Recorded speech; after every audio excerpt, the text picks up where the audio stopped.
Hello, this is Bad Accent Video Reviews, and today we are talking about We're Nothing at All, the new Hong Kong social drama with action elements by Herman Yau, screening in UK and Ireland cinema courtesy of Central City Media. Herman Yau hardly needs an introduction to fans of Hong Kong cinema. Born in Guangdong in 1969, he has directed dozens of movies across nearly 4 decades, moving from horror and exploitation to action blockbusters, franchise cinema, and socially conscious dramas. His name is connected with titles and series such as Troublesome Night, Shockwave, and The White Storm, but every now and then Yao also returns to smaller, more personal works where the spectacle gives way to anger, compassion, and social critique. We're Nothing at All belongs clearly in this category. Premiering on the first day of the Hong Kong International Film Festival before opening theatrically, the movie finds Yao in a more intimate but still forceful mode. Written, financed, and produced largely by the director himself, it feels like the kind of difficult project that would be hard to make in today's Hong Kong without the persistence of a veteran filmmaker. At the same time, it still carries many of Yao's trademarks: blunt emotion, sudden violence, social outrage, and a willingness to push melodrama to its limits. The story begins on Valentine's Day as a double-decker bus moves through Hong Kong. Passengers enter and leave, the city continues its ordinary rhythm, and then suddenly the bus explodes and burns out on Hei-Fi Street.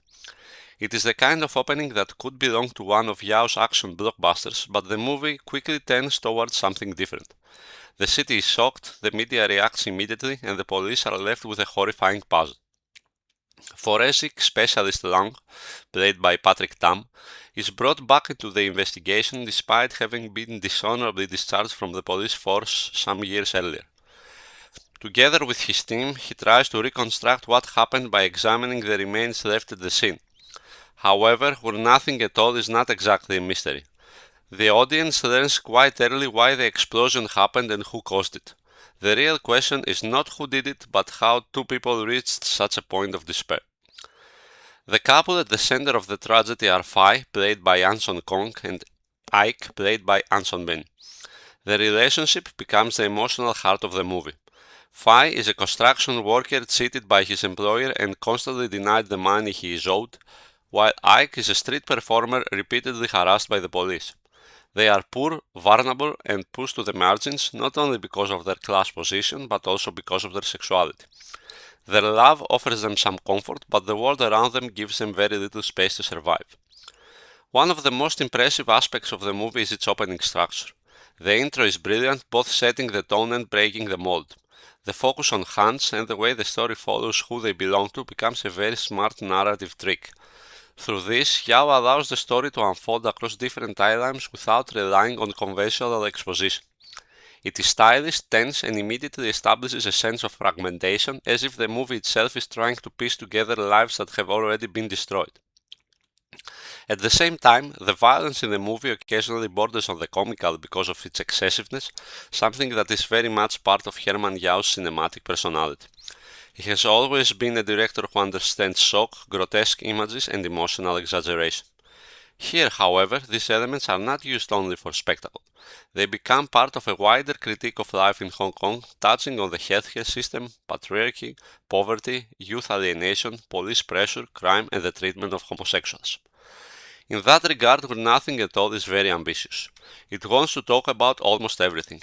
The way the poor are exploited, the way institutions fail people, the way society refuses to protect those who are already vulnerable, and the way personal tragedy can become public catastrophe.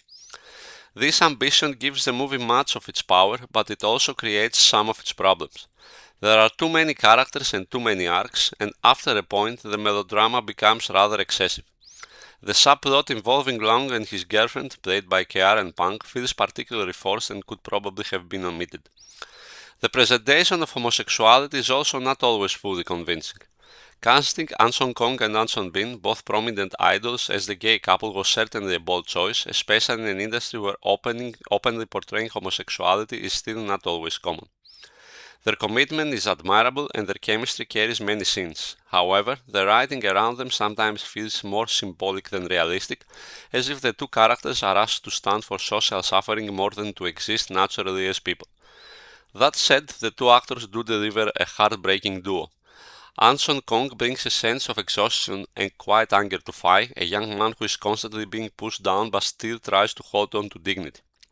Ansonbean gives Ike a more fragile, exposed quality, making him both tender and desperate.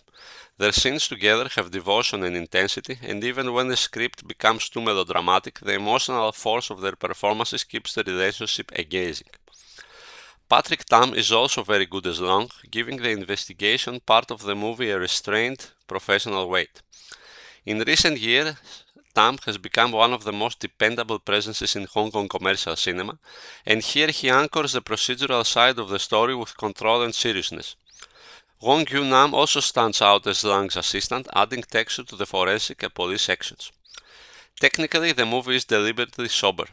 Cinematographers Man Ding-gai and Derek Xu avoid glamorous images of Hong Kong, instead presenting a city that feels harsh, cramped, and exhausted. The police work is often shown with an almost documentary-like precision, especially in the scenes involving the investigation and the remains after the explosion. This plainness helps ground the more excessive emotional and violent moments. The production design by Fion Lee and the costumes by Chan Yan-so further strengthen this impression. The apartments, streets, work sites and public spaces all contribute to the same idea. This is not the shining international Hong Kong of postcards, but a city where people are trapped by money, work, social pressure, and institutions that rarely seem to care. The editing allows the two timelines to interact effectively, especially in the first half, while the sound design gives the explosion and its aftermath the necessary impact without turning the movie into simple spectacle. We're Nothing at All also fits into a wider trend in recent Hong Kong cinema. In recent years, a number of productions have moved towards more serious, social-aware storytelling, as seen in movies such as Still Human, The Last Dance, and The Way We Talk. Yau's movies is rougher and more aggressive than some of these titles, but it shares with them the desire to speak about contemporary Hong Kong through ordinary people, broken systems, and emotional wounds. In the end, We're Nothing at All is not a perfect movie. It is overstuffed, sometimes too melodramatic, and not all of its social commentary lands with the same precision. Nevertheless, it is also bold, angry, compassionate, and frequently powerful. Herman Yau uses a tragic incident to explore a city in pain, and even when the result becomes excessive, the energy and sincerity of the work are difficult to ignore. For viewers interested in modern Hong Kong cinema, and especially the more socially conscious side of Herman Yau's career, this is a movie worth watching. If you like this video, please like and subscribe, and let us know in the comments what you think about We're Nothing at All and the current direction of Hong Kong cinema.